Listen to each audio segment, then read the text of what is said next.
Welcome to Future Consideration, SB Nation's premier NFL draft show. That over there is Ryan Nanny. He covers both the college and NFL game. That is Dan Rubenstein. He covers college football and tennis. That is absolutely correct. Great. Let us now get into the weekly mock. Dan Kadar and Mocking the Draft do a fantastic job. The top five, it's where it was last week, except we have Tennessee taking Marcus Mariota instead of Philly trading up. Probably makes more sense. Jameis Winston looks to be the number one pick. Tampa almost assuredly taking a quarterback, whoever it is. It looks to be Winston. Mariota we've talked about before. You know, Leonard Williams in Jacksonville. I mean, thoughts on Leonard Williams? He seems like a no-brainer. Yeah, I mean, he's full of potential. Jacksonville has the question of how healthy Derek Marks is going to be coming off his ACL injury. But certainly would give you a lot of excitement about that Jacksonville defense in a division where they need to be able to get to the quarterback, whether it's somebody good like Andrew Luck or whether it's whoever Tennessee ends up trotting out. This is true. And it'd be nice to have giant, angry defensive tackles to go into their season. Amari Cooper to Oakland. Hate this pick, love this player. Obviously, Oakland has questions at receiver. We'll get into that a little bit later. Do you have any strong thoughts about arming a new quarterback with a great receiver early? So, if we're going to do this, I like that it's at least Amari Cooper because he is such a versatile wide receiver. He's not dependent on just speed or just making catches over the middle. He can fit a lot of roles. I think that plays well to a young quarterback who's still learning. True. That said, it feels like the most Oakland Raiders pick possible. It to absolutely say, hey, is. flashy wide receiver, go, go, go, go, go. And at number 5, Randy Gregory to Washington, who bringing in a new defensive coordinator. They're sticking with the 3-4. Some questions about what their pass rushes will look like over the next year or two. Seems like a fantastic value pick, as raw as he is. Sure. I mean, we don't talk about Washington's defense because Washington's defense is not what's in the newspaper in terms of absolutely not what's falling apart, who's throwing by himself after practice. True. So, yeah. Hunting by himself after practice. In the sense that Randy Gregory won't have to get all the negative attention that the offensive players do. Good for him. Yes. Well, the defense just as a whole, it's been terrible for Washington. We've just accepted that. But you can blend in with that. All right. Let's skip around. Bud Dupree from Kentucky going to Chicago. New defensive coordinator Vic Fangio bringing a very successful track record to the Bears. And obviously Bud Dupree, raw but just explosive, great frame, and if you're going to be trained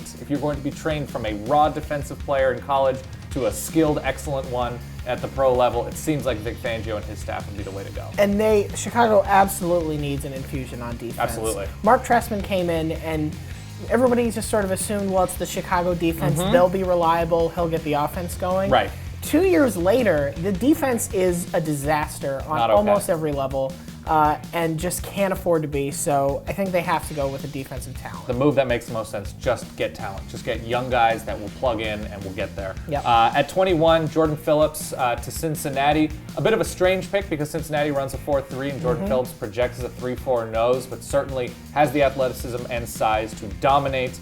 Cincinnati's has a great track record of note inside on the defensive line. It seems like a good pick for a team that doesn't have a number of huge pressing needs. Yeah, I think that's right. One of their pressing needs is certainly the pass rush. Yes. They were just dropped completely off the map last year in terms of generating pressure and if you can sacks. collapse pockets. Right. One of the biggest questions with Jordan Phillips is going to be, can he stay healthy and conditioned at the next level? Things that were not major questions, I wouldn't say, at Oklahoma. And find consistent motivation along those lines. So there's sort of those nagging issues that you say that might tip the balance between this is a guy who ends up being a 5-year great starter versus 3 years in, he's not really adding much to the team. We'll skip down a couple of picks. DJ Humphries, a player you're familiar with, Florida alum, Ryan Nanny. Yeah. What was the knock on DJ Humphries coming in, and how does he look now to you for Detroit, who could actually use the help on the right side of their line? DJ Humphries might be the first person to live in Florida and have trouble gaining weight. But he did. This was always the knock on him in Gainesville, is that he was a tackle who, was the playing frame at was 280, 285, right. which if you're 6'5", that's just not big enough to be that anchor on either end of the line. He came into the combine. He weighs 307 pounds now. He's eating right in the sense that a 300-pound guy who plays offensive lineman needs to. Yes. It's impressive because the advisory board told him when he said he wanted to come out of college, they said, don't, go back for another year. everything you've heard from scouts, from the media intelligentsia, is that he's rocketing up draft boards and doing everything he needs to right now. Yeah, he plays angry. The base of his body is very good. You like how that? Yeah. Good base. It's all about that base. No, but great feet. Needs to improve up top, handwork, whatever. But he looks to be a mostly raw prospect with a ton of upside. Right, and if you're gonna pass the ball as much as Detroit likes to, might as well add some pass protection. Absolutely, and finally we'll round out the mock with, okay, here it is, Jalen Collins, LSU, the Seattle Super Seahawks. They need that corner help. Jalen Collins, another guy who's raw, but presents the physical tools that make it seem like he could succeed, especially Seattle likes the tall corners, have questions at corners with Byron Maxwell entering free agency, the injury to Jeremy Lane. We talked about them last week. What do you think about Jalen Collins? It's an interesting pick because raw doesn't even feel like the right word for it because he's played so little. It's hard to tell, like, okay, this guy played 2 seasons and just didn't really develop. Right.